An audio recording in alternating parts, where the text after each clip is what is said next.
نبی پاک علیہ السلام کی خصوصیت کیا ہے؟ روز قیامت آپ کو پتہ ہے نا، سب اپنی اپنی قبروں سے نکلیں گے. جب قیامت کا دن ہوگا قبروں سے لوگ نکلیں گے، مگر سب سے پہلے نبی پاک اپنے روضہ مبارک سے باہر تشریف لائیں گے. جیسے ہی نبی پاک باہر تشریف لائیں گے فوراً 70,000 فرشتے تعظیم اور احترام کے لیے حاضر ہو جائیں گے. پھر آپ علیہ السلام کی خدمت میں براق پیش کیا جائے گا، جنتی سواری پیش کی جائے گی. آپ اس پر سوار ہو کر محشر کی طرف تشریف لائیں گے. اللہ اللہ کیا شان ہوگی. خود نبی پاک فرماتے ہیں انا سید ولد آدم یوم القیامہ، یعنی قیامت کے دن تمام اولاد آدم کا سردار میں ہوں گا. ایک روایت میں فرمایا انا اولہم خروجن، قیامت کے دن سب سے پہلے میں ہی قبر انور سے باہر تشریف لاؤں گا. وانا قائدہم اذا وفدوا، جب سب بارگاہ الہی میں پیش ہو جائیں گے میں سب کا پیشوا سب کا لیڈر ہوں گا. وانا خطیبہم اذا انصتوا، جب سب خاموش ہو جائیں گے کوئی بات نہیں کر سکے گا آقا فرماتے میں ان کا خطیب ہوں گا. وانا مستشفعہم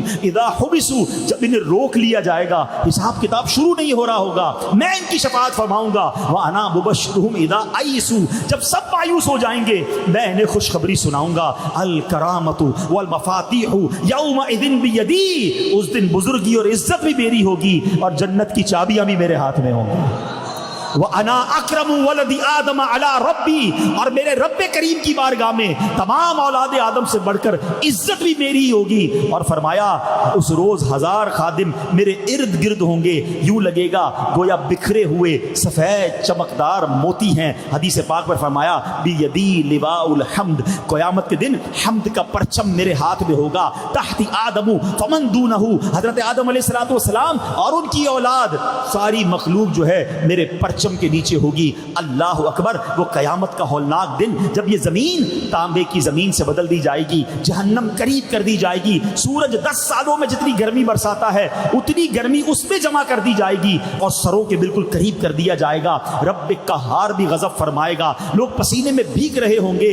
گرمی ایسی کہ خدا بچائے، پیاس ایسی کہ خدا نہ دکھائے. کیسی پیاس ہوگی، پسینہ بہ بہ کر کئی گز زمین میں جذب ہو جائے گا. اب زمین میں پسینہ چوسنے کی جو جذب کرنے کی صلاحیت ہے وہ ختم ہو چکی ہوگی. اب پانی اوپر بڑھے گا، پسینے کا پانی اتنا بڑھے گا کسی کے ٹخنوں، کسی کے گھٹنوں، کسی کے سینے تک پسینہ ہوگا. اور اعمال کے مطابق گناہگار اپنے پسینے میں ڈبکیاں کھا رہے ہوں گے، گھبرا کر دل حلق میں آ جائیں گے. بہت عرصہ ایسے ہی گزر جائے گا. اب جب اتنا وقت گزر جائے گا محشر کے لوگ جمع ہوں گے، چلو چلو کسی سے شفاعت مانگتے ہیں، کسی سے مدد مانگتے ہیں، حساب کتاب تو شروع ہو جائے. آپ ذرا غور کیجئے، سخت گرمی ہو، آپ کو 10 منٹ کوئی روڈ پہ کھڑا کر دے، ذرا کھڑا رہیے میں آؤں گا، 10 منٹ نہیں گزرتے ہیں بندہ سایہ ڈھونڈتا ہے. اگر 2-4 گھنٹے کھڑا کر دے تو انتظار کتنا مشکل ہوگا. اتنی گرمی اور نہ حساب کتاب ہو رہا ہے، کوئی ایکٹیویٹی نہیں ہو رہی ہے، وہ کھڑے ہیں تو کھڑے ہیں، پیاس لگ رہی ہے، پسینہ ہی پسینہ ہے. اب لوگ کہیں گے کچھ تو ہو، حساب کتاب ہی شروع ہو جائے. کہاں کس کے پاس چلے؟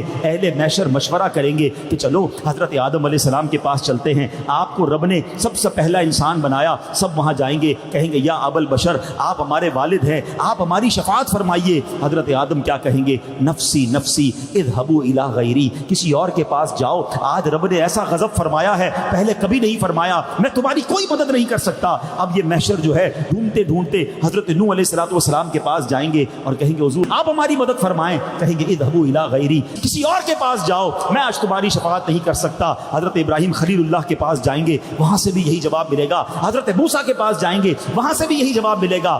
آخر میں حضرت عیسیٰ کے پاس جائیں گے، جواب تو وہاں سے بھی یہی ملے گا. تو حضرت عیسیٰ علیہ السلام سے کہیں گے ہمیں بتائیے تو صحیح، ہم جائیں کس کے پاس، کوئی تو راستہ بتائیں، کس کے پاس جائیں. حضرت عیسیٰ علیہ السلام گائیڈ کریں گے، ایسا کرو جناب رسول اللہ کے پاس جاؤ، خاتم النبیین کے پاس جاؤ، رحمت للعالمین کے پاس جاؤ صلی اللہ تعالی علیہ وسلم، وہی تمہاری مدد فرمائیں گے. اب یہ محشر والے ٹھوکرے کھاتے کھاتے انبیاء کے پاس گھومتے گھومتے ہمارے آقا و مولا مدینے والے مصطفیٰ اللہ پاک کے آخری نبی صلی اللہ تعالی علیہ وسلم کی بارگاہ میں آئیں گے. جب وہاں پہنچیں گے تو وہاں سے یہ نہ کہا جائے گا اذهبوا الی غیری، کسی اور کے پاس جاؤ. سنو میرے آقا وہاں کیا فرمائیں گے؟ انا لہا انا صاحبکم، اے میرے امتیوں آ جاؤ، آج میں اسی دن کے لیے ہوں، میں تمہاری شفاعت فرماؤں گا. اللہ اکبر. پھر میرے آقا ہم پر کتنی مہربانی فرمائیں گے، اللہ کی بارگاہ میں سجدہ فرمائیں گے.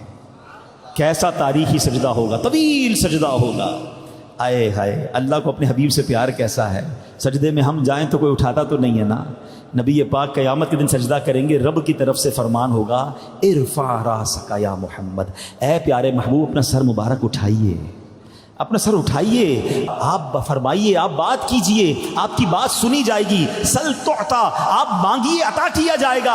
اشفع تشفع, آپ شفاعت کیجئے, آپ کی شفاعت قبول کی جائے گی. اب ذرا غور کیجئے یہ کیسا مقام محمود ہوگا کہ پورے محشر کی نظریں نبی پاک کی طرف ہوں گی اور اللہ کے حبیب رب سے کلام کر رہے ہوں گے, شفاعت کا راستہ کھلوا رہے ہوں گے, آپ کی سنی جا رہی ہوگی. یہ کیسا مقام محمود ہے. اللہ اکبر, یہ ہے میرے آقا کی شان.